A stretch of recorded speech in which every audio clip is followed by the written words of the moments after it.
Welcome to the Danny Clinkscale Reasonably Irreverent podcast. Insightful and witty commentary, probing interviews, and detours from the beaten path. Welcome to Monday Musings, Danny's SportsWrap. It's been a remarkable few days. Words like remarkable and fascinating are overused in the context of sports, but over the last few days we have seen everything about sports rolled into one. The things we love, the things we hate, the things that we argue about, and the things that our modern divisive world has created. But in the end, we wouldn't be in this discussion, we wouldn't be in the courts, we wouldn't be talking about moving all-star games if it weren't for the games themselves that we love to watch. And the games themselves this weekend were absolutely remarkable, and the things that are extraneous to those games, the Supreme Court, discussions about the all-star game, everything else are ancillary at times, and the games remind us of that's the reason that we follow sports. We can't ignore the other things that go on, maybe unfortunately, but what a national semifinal on Saturday night that has created the final we have tonight between Gonzaga and Baylor, a game that everybody wanted all along, but the path that we got to this particular game was amazing. A national semifinal for the ages, breathtaking, scintillating, all the things that you could talk about, and we will talk about in the upcoming segment, and only a game like that could push a fun and fascinating weekend for the Kansas City Royals into Block 2 of Monday Musings, Danny's SportsWrap. And, of course, we've got a lot of things to talk about as far as the Supreme Court and the NCAA and the Royals, remarkable comebacks that make everything seem possible, all the things that sports brings us, and all the reasons that, well, you listen to podcasts like this, you listen to podcasts that are more contentious. It'll be a combination, I guess, of both this time around on Monday Musings, Danny's SportsWrap, right here, and it's all presented by Dillon's Heating and Cooling. Remember to see Dillon's Heating and Cooling, Jeff and his fine people at Dillon's Heating and Cooling for all of your HVAC needs, and they'll bring us the upcoming madness that we have to share with you right here on Monday Musings. More of Danny's Reasonably Irreverent podcast after this. The bitter cold snap in February was just another intense reminder of how important it is to have a quality heating and cooling company on your side. That's why you need to know about my friends at Dillon's Heating and Cooling. Jeff Dillon and his top-quality staff provide honest, affordable, and reliable service all year long. Their number one priority is taking care of the customer and focus on being genuine, always following through and standing behind what they say and do. If you need HVAC or AC repair, it's important you get help from a team of professionals. Dillon's Heating and Cooling's team can walk you through a range of products, the advantages of heating and cooling systems, and ultimately help you find the best HVAC system for you. They're always glad to answer your questions and set up an appointment for an installation consultation. Whether you're looking to upgrade to a newer model of your current system or need one installed in a new home, give my friends at Dillon's Heating and Cooling a call today at 913-214-0529. That's 913-214-0529, or visit dillonsheatingandcooling.com to answer all of your questions. Dillon's Heating and Cooling. Their slogan is their goal, always treating you like family. It's time to visit once again with Dr. Brad Woodle of Advanced Sports and Family Chiropractic and Acupuncture. And Dr. Brad, your group has reached a significant milestone in receiving a prestigious award. Danny, we've been honored for the 10th year in a row to receive the 5-Star Service Award from Integrity Doctors. And what this means is that all of our offices throughout Kansas City have made sure to give people excellent chiropractic and acupuncture care, be on time, and do a very complete and thorough job, and have great responses back from patients. I know firsthand because I was just treated, for instance, today by you. You have a wide range of fantastic services. Absolutely. Chiropractic, acupuncture, physiotherapies, rehab, anything that you need to keep you well in bones, muscles, joints, and nerves. And I can't say how much it's benefited me in the time I've coming here, upwards of 2 years. My back has improved 100%. And you can have that same kind of treatment too. For more information and your chance for a healthier way of life, visit asfca.com/Danny today. Cinematic Visions has been an affordable solution for professional media production in Kansas City since 2003. offering award-winning video production and creation, as well as a wide array of digital and social media management services. From planning, scripting, filming, editing, and post-production to delivering your product to a watching world, Cinematic Visions will provide professional and affordable services for you and your business with the necessary return on investment to make it all worthwhile. Cinematic Vision's goal is to unlock the power of storytelling through video and a strong online presence for your company. Beyond the numbers, they want to inspire and evoke your clients to feel and act.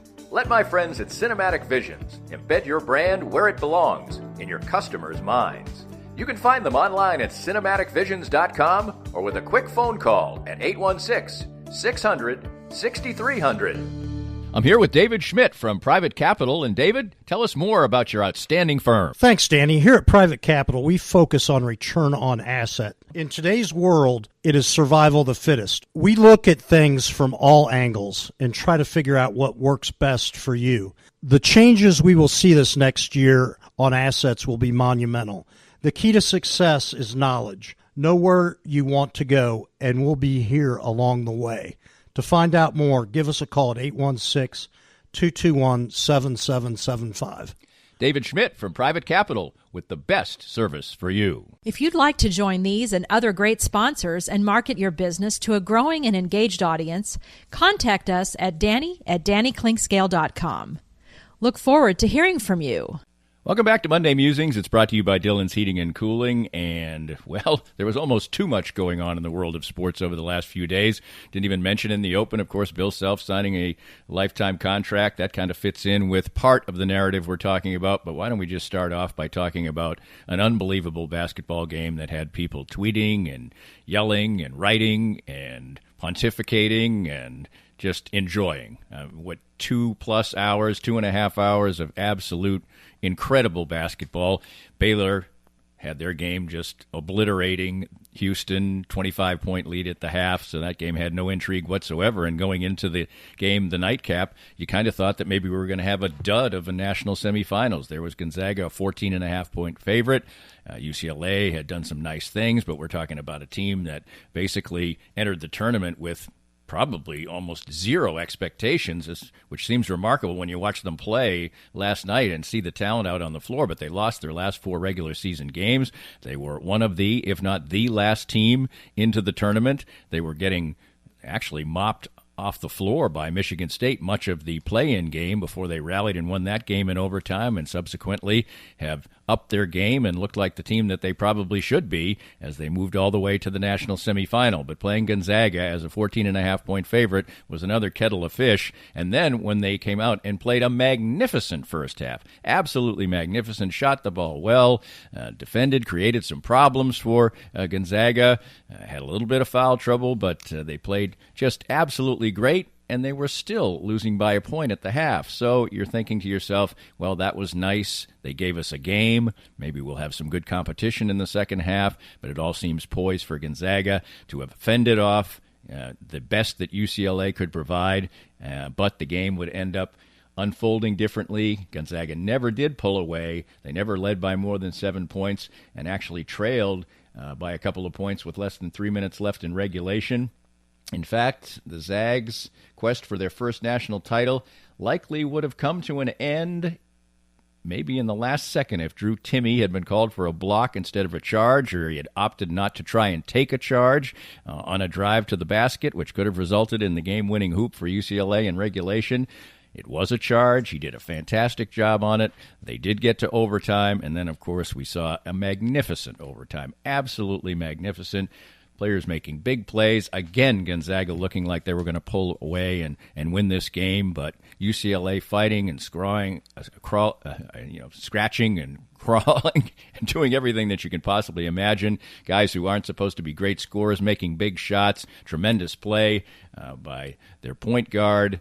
And Johnny Juzang was absolutely amazing. And in the end, his putback of his own miss tied the score. And then, of course, Jalen Suggs with an absolutely remarkable play for the ages. He'll probably say that he meant to bank it. I don't know how he practices that shot.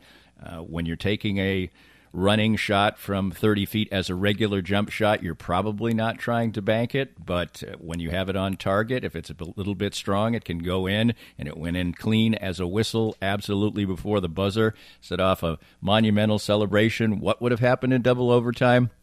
I'm not going to sit here and say that that would have been in favor of Gonzaga or whatever. UCLA had been too tough all game long.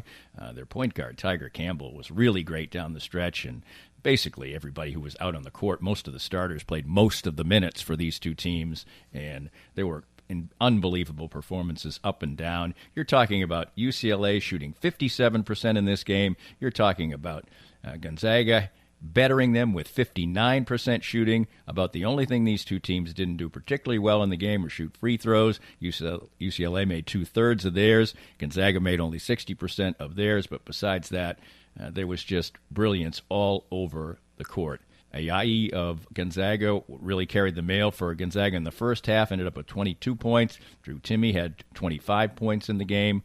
Jalen Suggs, who of course made the shot for the ages that will now not replace, but probably supersede Christian Laettner's shot in NCAA tournament annals. He had 16 points in the game and also 6 assists. Kispert was unbelievable in the game as well. He was a great player all season long. Nembhard made nice plays, big three-pointer in overtime that looked like it might potentially seal the game. It's just silly to mention one individual after another because everybody was so great in this epic game for the ages and something that makes college basketball look absolutely brilliant, take your breath away. And for Mark Few, there was kind of a fun tweet out there that talked about them winning this game and the exhale he must have had, and it said, well, he's Mark Few, Phew, and he's probably one of the best people to talk about how remarkable this game was and what a pleasure it was for him to participate in it and, of course, win it. Wow, what a great college basketball game, and to do it on the biggest stage is just awesome, and to come out with the win. I mean, I know we had a lucky half quarter at the end, but both teams battled and dug as deep, I think, as they could. And hats off to UCLA. They are really, really, really good and just so well coached. It was quite a chess match going on out there, and we had the last possession, and like I said, we're lucky enough to hit a 50-footer. So it helps when you have a magical, special guy like Jalen, especially at the end of games. I don't like to call a timeout in that situation because I think you can, make an open court play better before they set up their defense. But I was wondering if we were going to get the ball out of the net, so I thought we might need a timeout there. So I was getting ready to kind of yell at the guys. But then they got it in, and then I knew we were good because it was in Jalen's hands. And again, we work. We haven't had many games like this, but we work on a lot. We've worked probably more on in-game situations this year than I ever have, just because I knew, we needed that. And he makes shots. He's got that magical aura. He makes them in practice, all the time. It's been crazy this year how many he's made in practice where we're last-second shots. So I felt pretty good. I was staring right at it, and I was like, "That's in." So, and it was. You've taken this program to heights unseen, and you're one step away from history. Just talk about continuing to grind. It's just one more game, but what goes through your mind after watching this entire process? I mean, it looks phenomenal to us. Yeah, I mean, what goes through my mind is we got a short duration here to get ready for just a terrific Baylor team. I think now they're back playing the way they were earlier in this year, and just so well coached, and just great plan, and just executing the plan, stepping up, making shots, playing great defense. So unfortunately, it's just kind of that's how it is. I always tell everybody at the end of the year, when I'm standing in a river all by myself somewhere in Montana or Idaho or Alaska or somewhere, then you kind of start laughing by yourself to where we were, in 89, 90 to where we are now. It's unbelievable, and atmospheres and events like this. But unfortunately, no time for that right now. We got to get ready for just a terrific Baylor team, and we're going to have to play great. So on to the title game we go, and I would say that there should be some kind of edge for Baylor in this game. Now, Gonzaga is probably rightly so a 4.5-point favorite in this game, but they had to play all night long. They had the late game. They played 45 minutes. Most of their players played a lot, and Baylor basically had to play a half of basketball and then take the rest of the game off. They had their walk-ons in by the end of the game. It was just a big party for them.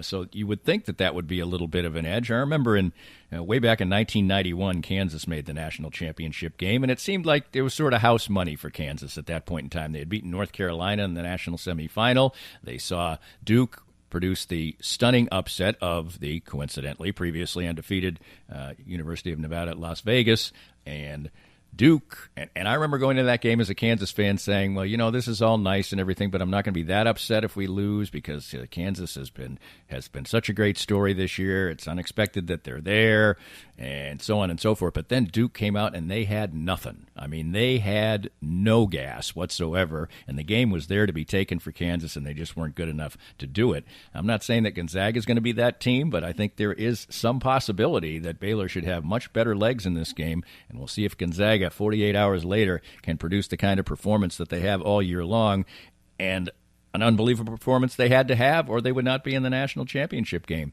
I mean, UCLA was so great, and Gonzaga had to be so great, and all these games they won by double digits. This time they were pressed, they were challenged, they had every opportunity to choke it away, and they did not do it, and in the end, sort of a Cinderella basket, obviously, for them to get. So I'm going to give Baylor a fighting chance. I guess I still will pick Gonzaga because they're just so good and they have so many answers. And Baylor, too, does and looked great in the national semifinal. But I just think Gonzaga's better. But the little bit of juice that Baylor might have might, in the end, give them a better chance than I think they might have. And let's just hope it's a great national championship game. Can it be as great as that national semifinal? I doubt it, sincerely. But if it does, if it comes anywhere near it, that would be remarkable, absolutely remarkable.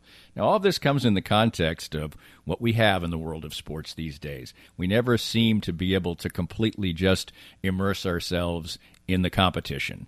And on the same day that the national semifinals are being played, of course, at the Supreme Court, we were talking about name, image, and likeness, and according to most reports, the NCAA was taking a dressing down as far as the Supreme Court justices were concerned and was on the defensive the whole time.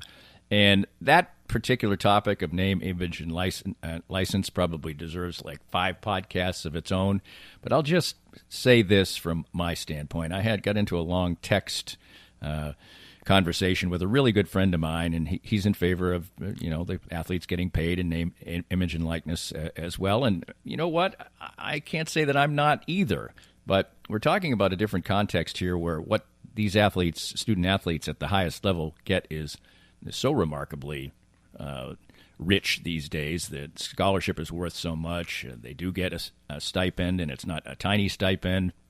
Are treated like royalty, but the narrative for the most part now, for most people, and maybe I can disagree with it a little bit, but it's worthless to do so because I think we are headed towards a model of name, image, and likeness being used for athletes at the college level, a more professional model, as it were. And is there anything wrong with that? No, not necessarily at all. But in the end, I think what we're just going to be doing is trading one set of problems for another. Everybody thinks that this is going to solve everything. Well, first of all, I think that you're going to lose many players to the pros, and that's fine. Are we going to approach more of a sort of what the rest of the world does, which is really not have college sports? We've had it for so long in this country that I don't think it's going away anytime soon, but we're going to get closer to a model where many of the players who are young will go professional, will not play college sports. How many? We'll have to wait and see. But you just can't have a situation where name, image, and likeness is there without some rules. Now, we just are trying to get ourselves out of the cesspool that resulted in where Kansas is at now and the investigation for them, which they kind of showed the current modern attitudes toward basketball by signing their legendary head coach, Bill Self, to a lifetime contract when this investigation hasn't even played itself out. And clearly winning basketball games is the priority, and we know that. But when we're trying to move away from sort of payments that were in the dark or, in the shadows, and maybe now it'll be far more transparent, but what are we going to – somebody's going to have to regulate this. Somebody's going to have to decide how much is too much. And are we going to have a completely free market where a car dealer in Tuscaloosa could pay $350,000 to somebody for their name, image, and likeness when it's probably not worth that in any way, shape, or form as far as good business is concerned? But as far as that particular car dealer is concerned, he loves Old State U, and he's willing to fork over that money to make sure they get the best players. I mean, really, in the end, it would be back towards the Southwest Conference Wild West days again, with really buckets of cash, although it would be more upfront and more transparent and everything else. There was a recent player from another country who got $750,000 from his sports federation for winning something. I'm obscure on that particular detail. But we're not going to solve every problem by saying, yes, these student athletes can take advantage of their name, image, and likeness. First of all, a lot of them will probably just opt to go to the pros where they can use their name, image, and likeness, plus get a healthy salary, and that's fine. But I think that all along, and this was what the context of this text conversation with my friend was, that he's a big Kansas fan, and he hasn't lost any of his zeal for it as we've moved on in age, and he's just as enthusiastic as he ever has been. And one time he just up and drove to New Orleans on short notice to watch the national championship game, 2012, I think it was, and drove back and forth in basically 24-hour period because he loved his team so much. And I don't think if we had created this model a long time ago that we'd be in this situation right now where people have this dedication to their school. They grew up watching their school play in football and basketball, particularly in this case, in a much more innocent time. And sure, was there a lot of subterfuge as far as that is concerned? Was there a lot of hypocrisy as far as that is concerned? Sure. But there was a time when Kansas fans, of course, were super proud of the fact that, quote unquote, we did things right. This is all very complicated.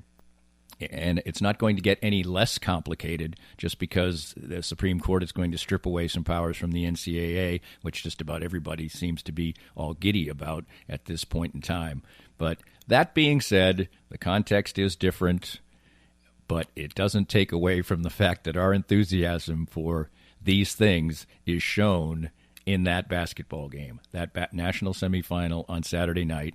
And now we'll all be excited for this national title game that everybody wanted tonight, but we just can't have things be so simple. For 2 hours, for 2.5 hours, we get to embrace the joy and the kind of goofiness that Jalen Suggs has after the game, and a guy still wearing braces, and so there's a lot of innocence there, and we see the joy, and we see the heartache, and we see brothers and mothers and tears and laughter and joy, and those are all the things that really are very cool about sports.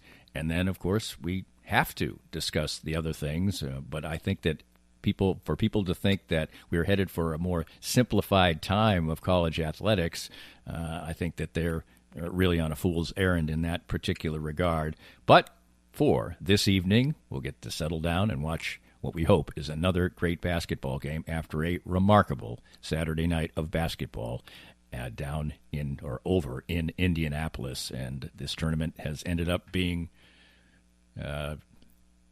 really held with as few interruptions as you could possibly imagine. It has been very successful. It has been exciting television. There was only one forfeiture in the entire tournament, and really very little COVID impact as far as the tournament was concerned, except for the far less fans. And I thought the mix of cardboard cutouts and fans actually the other night was pretty cool, and that'll be on display again this evening for the national title game.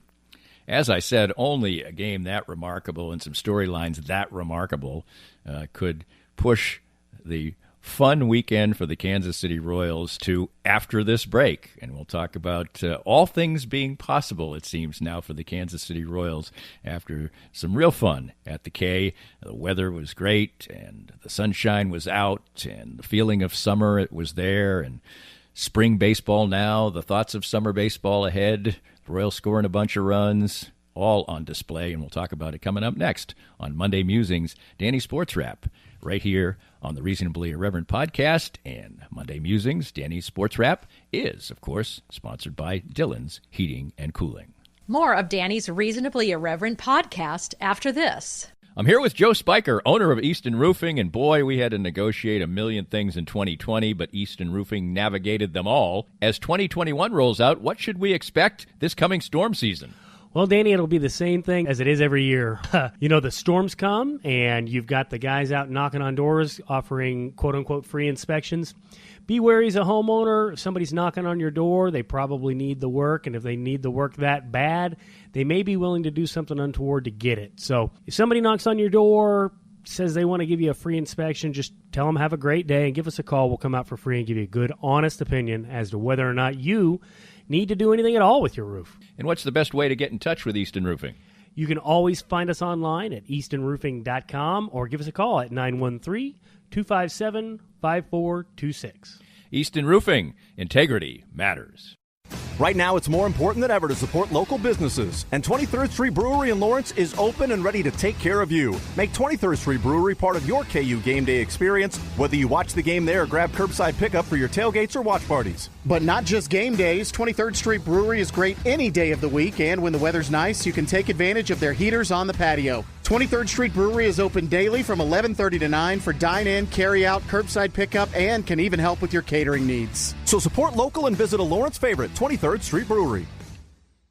Firsthand, I have enjoyed the benefits of the CBD products from Canaway. My back feels better and better these days, as a major part of my routine are the pain-relieving salve and the pure gold oil. And recently, I had the pleasure of a treatment session using the Canaway CBD in conjunction with the Microlight 830 cold laser.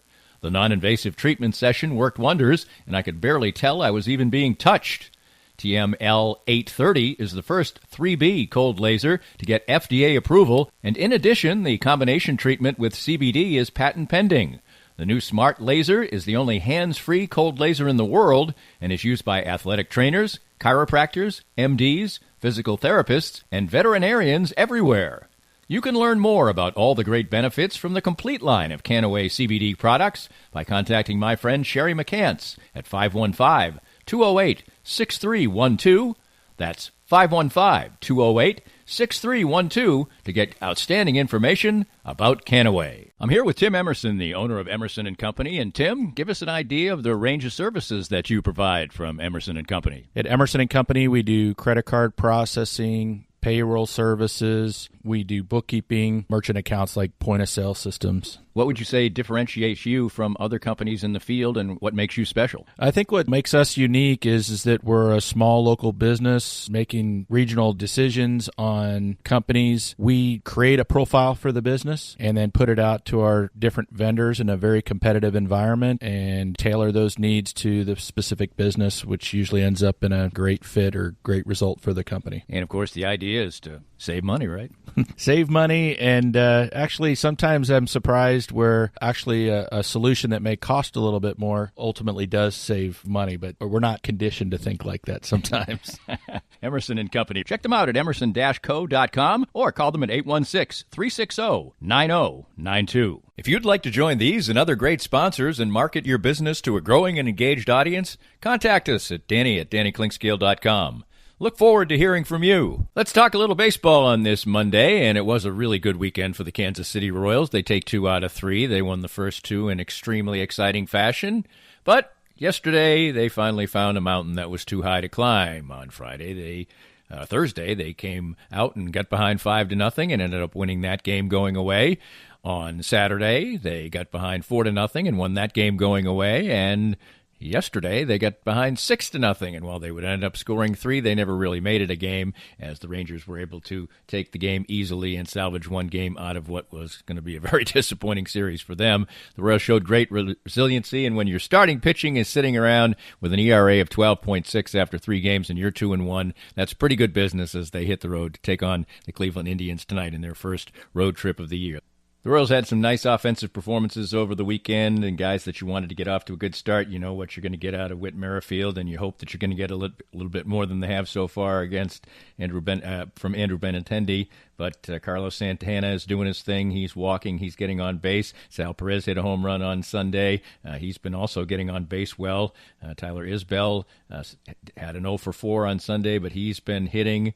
Nicky Lopez, a little bit of action as far as his offense is concerned. Michael A. Taylor has been a bit of a revelation so far, both in the field and at the plate. So when you lose the last one of a series, it never feels great. And, of course, it never feels great when your starting pitching isn't doing the job. And Brady Singer was all over the map in the game yesterday. And he ended up with a rough line of 3 1/3 innings with 5 hits and 6 runs. And 5 of those were earned, and maybe the walks and maybe some of the pitches that he threw on that hit the backstop and bounced back into play, but didn't even score a run with a runner at third. But he also had 5 strikeouts, so his stuff was pretty good too. And coming on the heels of Brad Keller, who was not very good at all, and Mike Minor, who got in a hole early, but then at least was able to give the Royals 6 innings.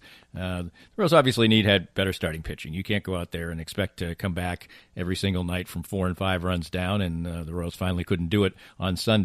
But the excitement of the first 2 games, the fans being back, the fact that the Royals in the first 2 games maybe established that just about anything's possible in any game. In Major League Baseball games, you're not supposed to get down that quick and be able to come back and win. And probably had the feeling yesterday, and you'll hear Mike Matheny talk about it coming up here, that even though they never really got that close in this game, whenever anything started to stir, they had that feeling, and they'll probably have that feeling for a while unless they fail a few times at that. And hopefully that situation won't even come up because they will not be falling way behind in games. But the Royals 2-1 after the first weekend, and starting with the pitching performance, which is always the way the manager starts. Here's how Mike Matheny broke down his weekend with his squad, and starting off with yesterday's starting pitcher, Brady Singer.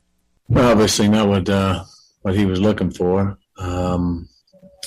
Just got into a bad count and left a slider with too much of the plate that ended up hurting for the first 3, and then kind of hit a wall. And that 4th, started pushing a little bit, but almost got his way out of it.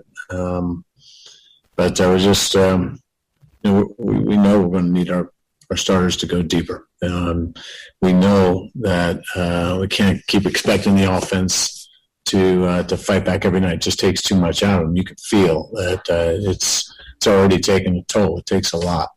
So, we've got to get our starters to give us a chance to make a mark so we can get a little momentum going forward and stay ahead instead of fighting back. But Brady's stuff actually looked pretty good today.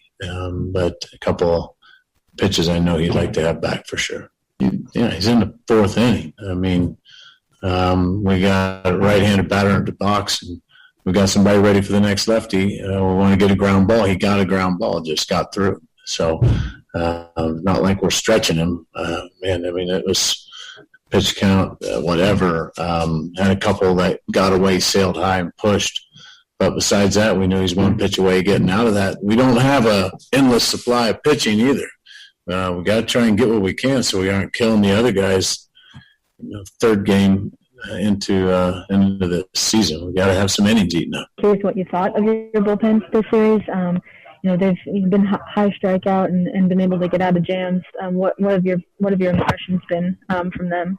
Well, great job today. I mean, Kyle Zimmer was certainly a bright spot for us, being able to go 3 strong for us.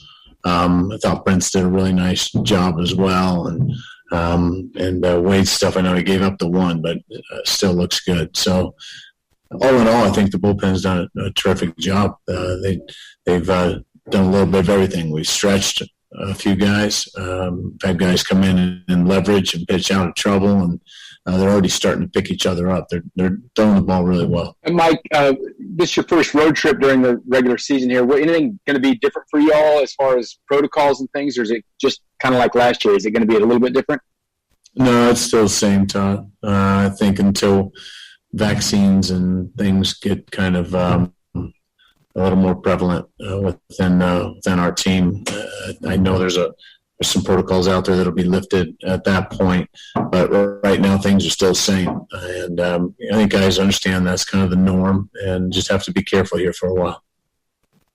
I know talking to some of the guys on some of these Zooms later last year, sometimes they kind of felt lonely on the road, right? I mean, they were kind of trapped there. Have you guys done anything internally to maybe alleviate some of that stuff? Or is it just you have to grind through it till there's some changes? Yeah, you try to, but there's a lot of restrictions to what you can do. It's all about not socializing, so it's hard to get guys together. But there's already some thoughts in a lot of conversations through Major League Baseball of, all right, if we're going to try and hold on to the same protocols throughout a long season, there's got to be some give. And so, but right now it's still the same, just encouraging guys to be careful and just understand it's not going to be forever like this. Just ride it out as long as we can. Rob, Skip, obviously losing on getaway day kind of stinks, but overall impressions after the first series? Yeah, and it's always so fresh when I come in here right after a game that it's hard to take the 30,000-foot view of what a great series this was. And it truly was. Just so the excitement of having our fans in the stands again, the excitement of guys playing really well. There was a lot of things to be excited about as we leave, but I want us to be greedy with every win and not let one slip by. And this was one that slipped away pretty early. And so we know we have a lot of faith in our starting pitching. Our guys are going to have to keep us in games, and some special things are going to happen if they give us a chance.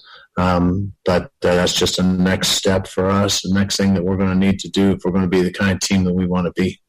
Well, the team the Royals would be wonderful if it was a 667 ball team all year, but they head on the road, and we'll see how things go. But certainly a promising start and a fun start for the Kansas City Royals as they win two kind of dramatic games and fun games, and then they do what you do in baseball. You lose some games. It's very hard to sweep series. The Royals hadn't even won a series against Texas. Get this, Texas. They haven't even been that good recently since 2014, and they do get the series 2 out of 3 and start up the road trip immediately and play some games consecutively right out of the box on the road after getting that one day off during the homestand. They don't have 5 games in a row until the middle of the month, so they don't need a 5-man rotation right now.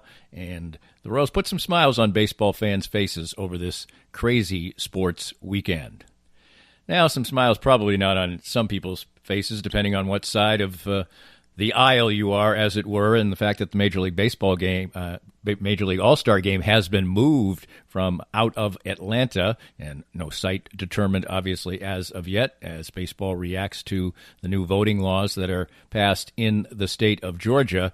And I think a lot of people think that maybe baseball is overstepping its bounds as far as making a political statement of sorts. But the point is, no matter what you think, or no matter what you think of these new voting laws, or no matter who you think they affect, or whether they're good ideas or not, the game of baseball, or the NBA, or the NFL is going to be making a statement whether they do something like this or not.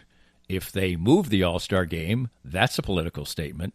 If they don't move the All-Star game, that's kind of a political statement too. So really there's no having it not be politics. For people to say that, oh, this is political, we should keep politics out of it. If they stayed in Georgia, and some of their rank and file were upset with this new voting law, which they think maybe affects minority population more impactfully than other people, then you have an issue on your hands. There's the potential, and Rob Manfred apparently talked to a whole lot of people in this particular situation, didn't go to a vote of the owners, did go to the Owners' Leadership Council, which, by the way, does include John Sherman of the Royals.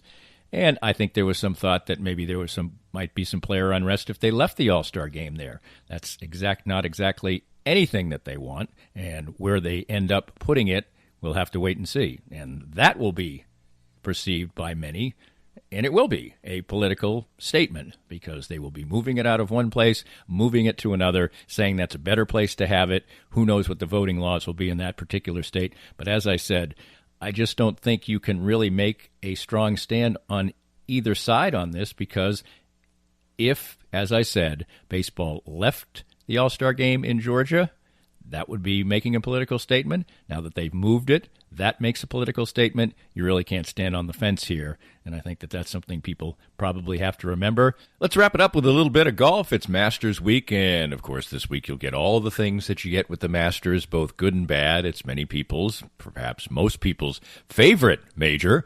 And it's not mine, but it's still great golf and beautiful scenery and a great time of year. And we get our second Masters within 6 months as Dustin Johnson as the defending champion. We get the silliness of not allowing the people who are there to be called fans. Maybe they should think about it even more, because there'll be limited patrons at Augusta National this time around. But we also have something that we likely wouldn't have even thought of a couple of months ago, and that is the fact that Jordan Spieth might be considered somebody to think about as far as winning the Masters. And nobody would have had him on the radar screen a couple of months ago, but he went out yesterday after some recent good play and won the Valero Texas Open, did it in very impressive fashion, did it in Jordan Spieth fashion, old-time sort of vintage Jordan Spieth. He hit about half the fairways, he hit about half the greens, he made a whole bunch of putts. He certainly hit it into places where he shouldn't have a whole lot of times, and he's got the Jordan Spieth formula that is a formula that probably wouldn't work for anybody else, but worked for him. He had to hold off Charlie Hoffman, who put a lot of pressure on him, and he probably had a lot of pressure on himself, because he has just been lost in the weeds until a couple of months ago, and he had a 54-hole lead a couple times this year and couldn't hold it, and this time around he did in his home state. Very emotional win for Jordan Spieth, so a little added element to the Masters this week. It's sort of the official, unofficial kickoff of the golf season to many people, and people who don't necessarily even pay attention to basically any other golf often pay attention to the Masters, which always comes the week after the national championship game, which of course is tonight, and that will be one of the things that will cap off a really unbelievable few days of sports that we've been able to recap here on Monday Musings. Danny Sports Wrap, it's presented by Dillon's Heating and Cooling. Enjoy all the things that are going on in the world of sports and elsewhere right now. We hope you enjoyed the latest Danny Clinkscale Reasonably Irreverent podcast. Come back soon for something fresh and new. This podcast was made possible by our great sponsors like Dillon's Heating and Cooling, treating you like family with expert and affordable HVAC services.